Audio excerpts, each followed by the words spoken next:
Welcome to technology capital saga.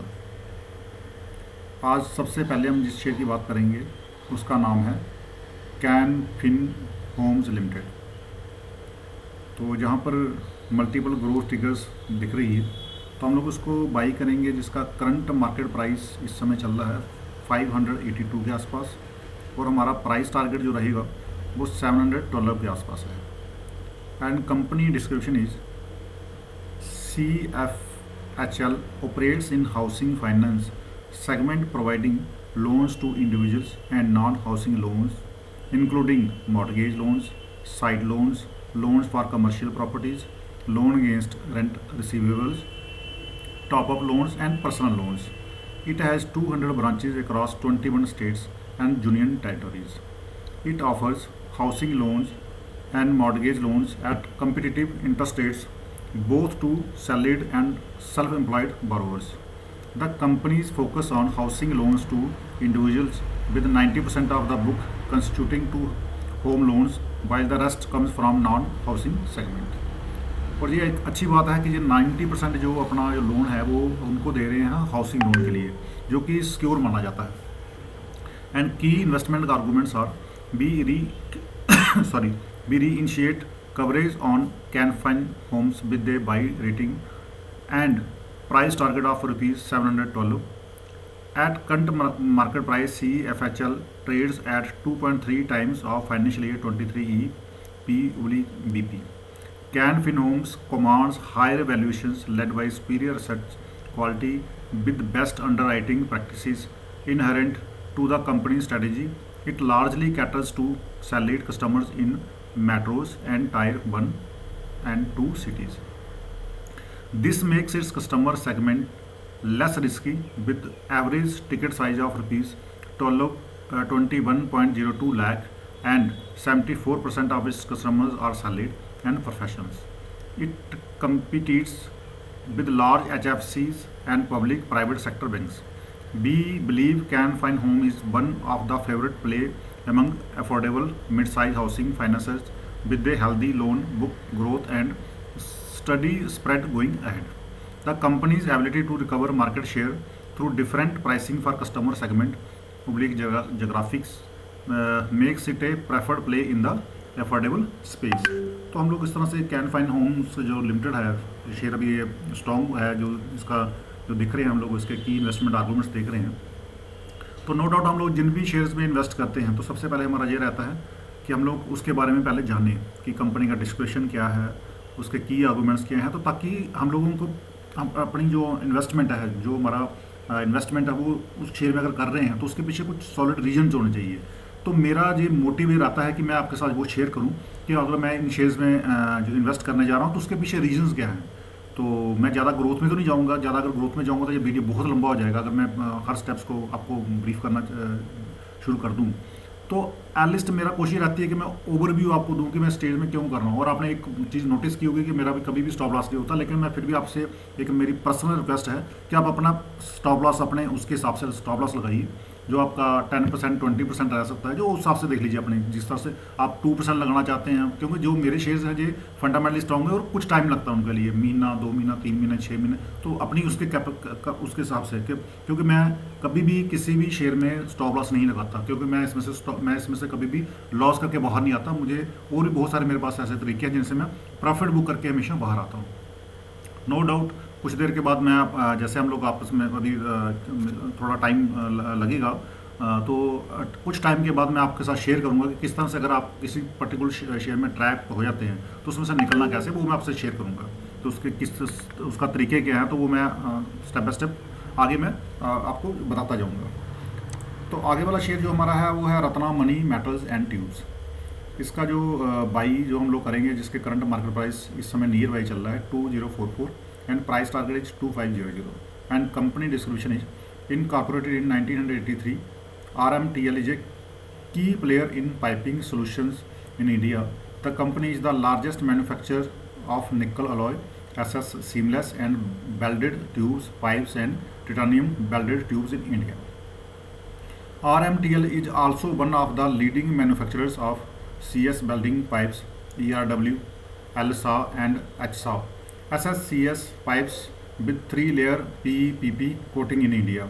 The company has 2 manufacturing plants located in Gujarat and manufactures various products in SS and CS along with value-added product in each segment having capacity of 28,000 MTPA and 3,50,000 MTPA.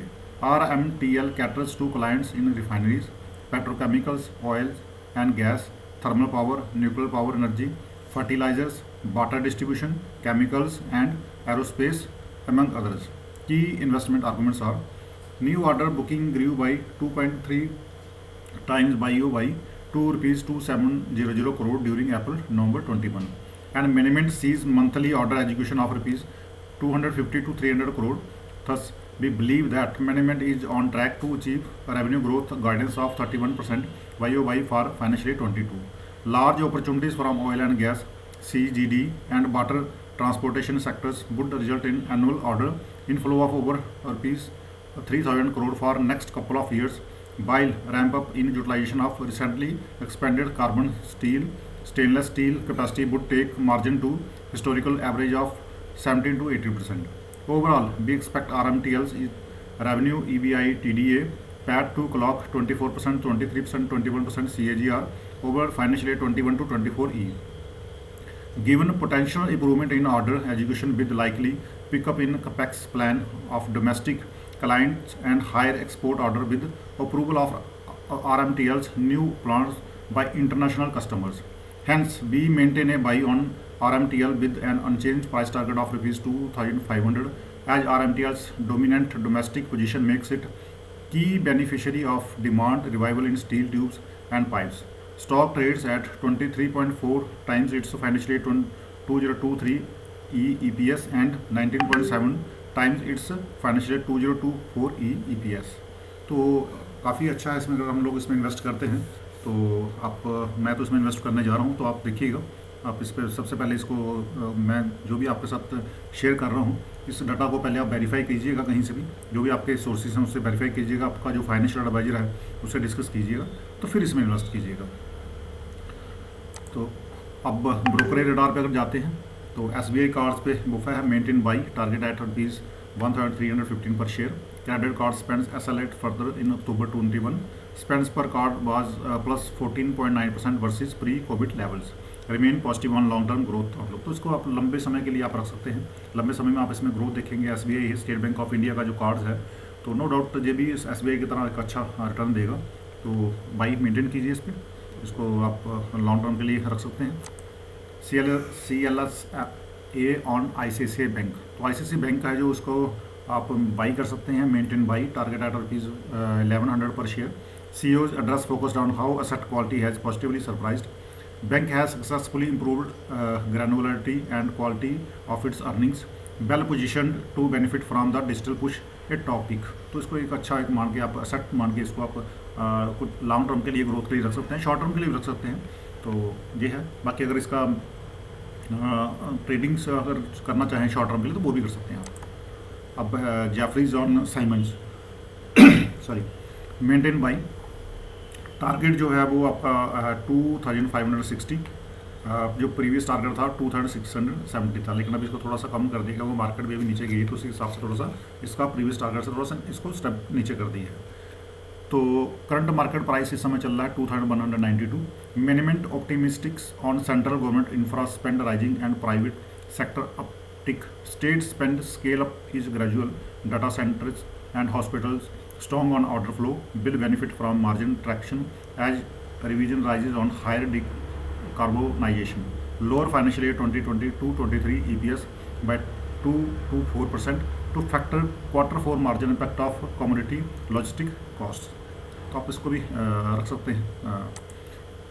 नमूरा on doctor Reddy's तो मेरा preferred stock है, तो इसको by कीजिए, maintain है, by कीजिए. Current market price समय 4,595 के आसपास है.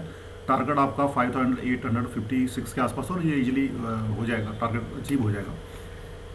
None of the observations for दुबादा is classified as a repeat observations. Some observations are procedural in nature. As a base case expect company to address observation to satisfy of US FDA. There are no indications of any significant lack of control on current processes. तो ये था doctor Reddy, आप इसको by कीजिए और इसका 5856 के आसपास आपका टारगेट रहेगा। तो बाकी मारुति सुजुकी पे ब्रोकरेज रडार जो है downgrade to underperform target at ₹6420 per share. अब losing market share in the highly profitable SUV segments, downgrades likely on volumes and margin for financial year 2023 to 24, margin recovery on the cost but could be below consensus। तो इसलिए अभी आपका इसको थोड़ा सा, इसको भी थोड़ा नीचे कर दिया इसका टारगेट मारुति सुजुकी का। तो अब ये रहा आपका शॉर्ट टर्म का ट्रेंड आज का निफ्टी और बैंक निफ्टी का। जो हमारा निफ्टी का अगर देखिए जाए तो सपोर्ट जो हमारी है, अगर मार्केट नीचे जाती है तो 16,700 के पास हमारी सपोर्ट रहेगी, और अगर ऊपर मार्केट जाती है तो रेजिस्टेंस रहेगी 17,400। इस तरह से अगर हम बैंक निफ्टी की बात करें तो 35,300 का इसका सपोर्ट रहेगी अगर मार्केट नीचे जाती है, और रेजिस्टेंस रहेगा 36,800 के लिए, यह शॉर्ट टर्म के लिए जो हम मान के चलते हैं। और अगर मीडियम टर्म की ट्रेंड की बात करें तो निफ्टी का जो मीडियम टर्म ट्रेंड है वो सपोर्ट जो रहेगा 16,600 के आसपास है, और जो रेसिस्टेंस है, रेसिस्टेंस तो काफ़ी ऊपर है शॉर्ट टर्म से। अगर मीडियम टर्म की बात करें तो इसका तो 17,400 था, इसका 18,600 के आसपास रेसिस्टेंस है। और बैंक निफ्टी 35,000 का जो इसका है सपोर्ट है, क्योंकि मार्केट ऑलरेडी नीचे, काफ़ी नीचे है, इसलिए जो आपकी सपोर्ट है वो नियर बाई जो शॉर्ट टर्म और मीडियम टर्म के ट्रेंड के आसपास ही है। लेकिन अगर आपके बैंक निफ्टी की मीडियम ट्रेंड की बात करें तो आपका रेजिस्टेंस है वो 41,830 के आसपास है, जो कि दूसरा शॉर्ट टर्म के लिए 36,800 के आसपास है। और आज की बात करें निफ्टी डे ट्रेडर्स की सपोर्ट, हमारी पहली सपोर्ट हमारी रहेगी 16,900। अगर मार्केट ब्रेक करके इसको नीचे जाती है 16,782, और नीचे जाती है तो 1617 के आसपास रहेगा। और जो रेसिस्टेंस है वो 17,173 अगर ऊपर चले जाती है मार्केट, फिर दूसरी अगर उसको भी अगर ब्रेक करके ऊपर जाती है 17,284 के आसपास, और तीसरा अगर मार्केट उसको और ब्रेक करके ऊपर चले जाती है तो 17,320 के आसपास 25 के आसपास हमारा रेजिस्टेंस रहेगी। तो ये था आज का निफ्टी का सपोर्ट एंड रेजिस्टेंस। और आज की अगर बात करें बैंक निफ्टी की अगर सपोर्ट एंड रेजिस्टेंस की, तो पहली सपोर्ट जो हमारी रहेगी वो 35,500 के आसपास है। अगर मार्केट इसको भी ब्रेक करके और नीचे चले जाती है तो फिर नेक्स्ट सपोर्ट जो हमारी है वो 35,320 के आसपास है। अगर वो भी ब्रेक हो जाता है तो और मार्केट और डाउन चले जाती है तो फिर आप फाइनली जो मान के जा सकते हैं कि 35,000 के आसपास आएगा। और अगर हम बात करें रेजिस्टेंस की, तो पहली रेजिस्टेंस अगर मार्केट और ऊपर चले जाती है तो पहली रेजिस्टेंस हमारी रहेगी 36,110 के आसपास। अगर मार्केट वो भी ब्रेक कर जाती है, मार्केट बुलिश है, तो फिर नेक्स्ट हमारी जो रेजिस्टेंस रहेगी 36,647 के आसपास। अगर वो भी ब्रेक हो जाती है फिर हमारी फाइनल जो है वो रहेगा 37,000 के आसपास हमारा रेजिस्टेंस रहेगी। तो ये थे आज के निफ्टी और बैंक निफ्टी के जो सपोर्ट एंड रेजिस्टेंस। बाकी जिन भी शेयर्स में मैं आप यहाँ पर डिस्कस करता हूँ उनमें हमेशा आपने देखा होगा कि कोई स्टॉप लॉस नहीं होता, क्योंकि वो फंडामेंटली स्ट्रॉन्ग होते हैं और मुझे कोई रीज़न नहीं लगता कि मैं उसमें स्टॉप लॉस लगाऊँ। लेकिन फिर भी मैं पर्सनली, मैं पहले ही बोल चुका हूँ, फिर भी बोलता हूँ पर्सनली कि हमेशा अपने कैपिटल को बचाने के लिए स्टॉप लॉस लगाना बहुत जरूरी है। वो अपनी आप उससे देख लीजिए, आप कैपिटल रिस्क पे देख लीजिए, आप रिस्क कितना लेना चाहते हैं उस पर देख लीजिए। बाकी जब भी एक शेयर में आप इन्वेस्ट करते हैं तो सारी कैपिटल एक शेयर में कभी भी इन्वेस्ट मत कीजिए। हमेशा अपनी इन्वेस्टमेंट को आप डिवाइड कीजिए, मतलब मिनिमम 10 हिस्सों में डिवाइड कीजिए। मैंने कहता कि बहुत ज़्यादा मिनिमम 10 to 20, इससे ज़्यादा शेयर में आप इन्वेस्ट मत कीजिए, मिनिमम 10, क्योंकि आपका डाइवर्सिफिकेशन हो जाता है। अगर एक शेयर आपको प्रॉफिट नहीं दे रहा, दूसरा दे रहा, तीसरा दे रहा, जब 3 नहीं दे रहे हैं तो 7 दे रहे हैं, प्रॉफिट दे रहे हैं, तो इस तरह डाइवर्सिफिकेशन हो जाता है। तो आप साथ साथ में प्रॉफिट बुकिंग भी कर सकते हैं और साथ साथ में आप शॉर्ट टर्म की ट्रेडिंग भी कर सकते हैं। तो जो मैं आपके साथ शेयर कर रहा हूँ ये बेसिकली शॉर्ट टर्म की ट्रेडिंग है। आप इंट्राडे भी मत जाइए अभी इनिशियली, अगर आप लोग जहाँ पर हैं तो नए लोग हैं, बिगिनर्स हैं, जहाँ थोड़ी देर हो गया आपको मार्केट में करते हो, तो आपने देखा होगा मार्केट में से इजीली पैसा बनता नहीं है। हमेशा हम जो मार्केट में आता है वो लूज़ करता है। रीज़न ये होता है कि वो टिप्स पे जहाँ से बाई कर लीजिए, ये आपका स्टॉप लॉस है, रीज़न कुछ नहीं है, पता कुछ नहीं है, खरीदना क्यों है। हमेशा जो भी जहाँ मार्केट में आता है वो किसी ने उसमें डाल दिया, टेलीग्राम में दे दिया, जहाँ से बाई कर लीजिए, ये स्टॉप लॉस है, वो ज़्यादातर मनी लूज़ करते हैं। तो इसलिए मेरी एक पर्सनल रिक्वेस्ट है कि जो मैं यहाँ पर डाल रहा हूँ, मैं तो लगातार प्रॉफिट बुक कर रहा हूँ, आप भी मेरे साथ प्रॉफिट बुक कर सकते हैं। लेकिन उसके साथ साथ मैं चाहता हूँ सबसे पहले आप पेपर ट्रेड कीजिए 3 महीने, 6 महीने, साल, जब तक सेटिस्फाइड नहीं होते, क्योंकि पैसा आपका है, रिस्क भी आपका है। इसलिए आप जो भी डिसीजन ले सोच समझ के लें। तो बाकी मैं आपके साथ शेयर करता रहूँगा, बहुत कुछ ऐसा लाने वाला हूँ कि जो मेरे सब्सक्राइबर्स होंगे, जो मेरी वीडियोस को डेली फॉलो कर रहे हैं, तो उनके लिए कुछ ऐसी चीज़ें ला रहा हूँ कि वो कभी लॉस ना करें। तो खैर मार्केट है, मार्केट को हम कुछ कह नहीं सकते, पर मेरी कोशिश ये रहेगी कि मेरे जो सब्सक्राइबर हैं वो लॉस ना करें, क्योंकि जो मैं करूँगा वही मैं जहाँ डालूंगा, तो मैं लॉस नहीं करना चाहूँगा। तो मैं जब मैं नहीं लॉस करूँगा तो आपको लॉस कहाँ से होगा। तो इस तरह के मैं अपडेट बहुत कुछ ऐसा लाने वाला हूँ। आप देखते हैं, जो भी मेरे चैनल्स को फॉलो कीजिए। मैं स्टेप बाय स्टेप जो भी है सिस्टमेटिकली आपके साथ वो चीज़ें शेयर करता रहूँगा। तो बाकी आपको डेली अपडेट के लिए please subscribe and press bell icon button, ताकि आपको टाइमली जो भी वीडियो मैं जहाँ पर डालता हूँ वो टाइमली आपको मिल सके। तो थैंक यू।